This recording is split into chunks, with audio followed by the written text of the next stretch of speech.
নমস্কার বন্ধুরা, নতুন একটা রেসিপি নিয়ে আপনাদের সামনে হাজির হয়েছি।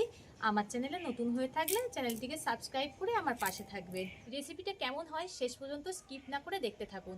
কেমন হয়েছে অবশ্যই কমেন্ট করে জানাবেন। তা চলুন আর কথা না বাড়িয়ে ভিডিওটা শুরু করা যাক। এখানে আমি মটরশুঁটি আর পনির নিয়ে নিয়েছি। এটা আমার বাড়িতে বানানো পনির। আমি আমার পরিমাণ মতো নিয়ে নিয়েছি, আপনারা আপনাদের পরিমাণ মতো নিয়ে নেবেন। একটা বাটি নিয়ে নিয়েছি মশলা তৈরি করার জন্য। বাটিতে দিয়ে দেবো 1 চামচ পরিমাণ জিরে গুঁড়ো, 1 চামচ ধনিয়া গুঁড়ো। আমি সব এই চামচের মাপ করেই নিচ্ছি। অল্প করে লবণ, 1 চামচ হলুদ গুঁড়ো। এবার অল্প করে জল দিয়ে দেব। জল দিয়ে মশলার একটা পেস্ট বানিয়ে নেব। মশলার পেস্ট আমার বানানো হয়ে গেছে। এই মটর পনিরে একটা স্পেশাল মশলা দেব। সেই মশলাটা দিলেই রান্নার স্বাদ দ্বিগুণ বেড়ে যাবে। সেই স্পেশাল মশলাটা কি দেখতে হলে ভিডিওটা স্কিপ না করে দেখতে থাকুন। আমি উনুনের জালটা ধরিয়ে কড়াটা গরম হতে বসিয়ে দিয়েছি। কড়াটা গরম হয়ে গেছে, কড়াই দিয়ে দেব সর্ষের তেল। তেলটা গরম হয়ে গেছে। 3টে বড় সাইজের আলু ঠিক এমন গোটা গোটা করে কেটে নিয়েছি, সেটাকে দিয়ে দেব ভাজার জন্য। আলুটাকে খুব ভালো করে লাল করে ভেজে নেব। আমি এখানে নিরামিষভাবে করছি, আপনারা চাইলে পেঁয়াজ রসুন দিয়েও করতে পারেন। আলুটা আমার 50% মতো ভাজা হয়ে গেছে। এবার আলুতে দিয়ে দেব অল্প করে লবণ। লবণটা যদি আমি প্রথমেই দিতাম তাহলে আলুটা কড়াইতে জড়িয়ে যেত, খুব একটা ভালো ভাজা যেত না। তাই আলুটা আমি 50% মতো ভেজে তারপরে নুনটা দিলাম। এবার আলুতে দিয়ে দেব একটা বড় সাইজের টমেটো কুচি আর একটা লঙ্কা। এখানে আমি একটা কাঁচা লঙ্কা ব্যবহার করলাম, আপনারা স্বাদ মতো ব্যবহার করবেন ঝালটা। লঙ্কাটা আমার খুব ঝাল তাই একটাই দিলাম। টমেটো গলা অবধি ভেজে নিতে হবে।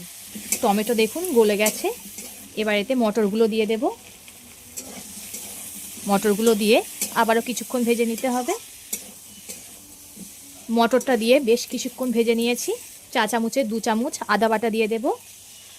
যতক্ষণ না আদার কাঁচা গন্ধ চলে যায় ততক্ষণ একটু ভেজে নিতে হবে। নিরামিষ দিনে আমরা বুঝতে পাই না যে কী রান্না করব। এমন একটা রেসিপি করবেন সবাই আঙুল চেটে খাবে, এতই সুন্দর হয় এই রেসিপিটা খেতে। আদা থেকে কাঁচা গন্ধটা চলে গেছে, ঠিক তেমনভাবেই খুব ভালো করে কষে নিয়েছি। এবার যে মশলাটা করে রেখেছিলাম সেই মশলাটা দিয়ে দেব। আবারও কিছুক্ষণ কষিয়ে নেব। মশলা দিয়ে আমার খুব ভালো করে কষানো হয়ে গেছে। এবার এতে পনিরগুলো দিয়ে দেব। পনিরগুলোও হালকা হাতে নেড়ে চেড়ে নিতে হবে এই আলু আর মশলার সঙ্গে। হাত নরম করে নাড়তে হবে, নয়তো পনিরগুলো ভেঙে যাবে। আপনারা কে কোথা থেকে দেখছেন কমেন্ট করে জানাবেন। আপনাদের সুন্দর সুন্দর কমেন্ট পড়তে আমার খুবই ভালো লাগে। পনিরটা সব কিছুর সঙ্গে 1 মিনিট মতো কষিয়ে নিয়েছি। এবার পরিমাণ মতো জল দিয়ে দেব। যে যেমন ঝোল রাখবেন তেমন পরিমাণ জল দিয়ে দেবেন। যদি কেউ কষা করতে চান তাহলে জলের পরিমাণটা কমিয়ে দেবেন। এবার ঝোলটাকে ফুটতে দেব। ঝোলটা ফুটে দেখুন অনেকটাই ঘন হয়ে এসছে। এতে দিয়ে দেব অল্প করে চিনি, ধনিয়া পাতা কুচি, দিয়ে দেব অল্প করে কাসৌরি মেথি। এই কাসৌরি মেথি পাতা দিলে দারুণ লাগে তরকারি খেতে। আপনারা যে কোনো নিরামিষ দিনে ঠিক এমনভাবে ট্রাই করে দেখবেন, খুবই ভালো লাগবে খেতে। আমি এখানে কাশ্মীরি লঙ্কার গুঁড়ো দিলাম না।